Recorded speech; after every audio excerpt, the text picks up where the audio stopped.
മധുരം തിരുവചനം ആകയിൽ ശോഭിത ദീപമതായി കൂരിരുളാകെ അകറ്റിയിടും ആകയിൽ ശോഭിത ദീപമതായി കൂരിരുളാകെ അകറ്റിയിടും മധുരം മധുരം മനോഹരം തേനിലും മധുരം തിരുവചനം മധുരം മധുരം മനോഹരം തേനിലും മധുരം തിരുവചനം.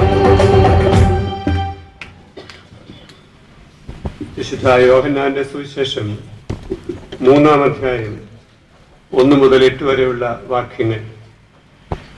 വിശുദ്ധ യോഹന്നാന്റെ സുവിശേഷം 3-ാം അധ്യായം 1 മുതൽ 8 വരെ. പരീശന്മാരുടെ കൂട്ടത്തിൽ യഹൂദന്മാരുടെ ഒരു പ്രമാണിയായി നിക്കോദമോസ് എന്നു പേരുള്ള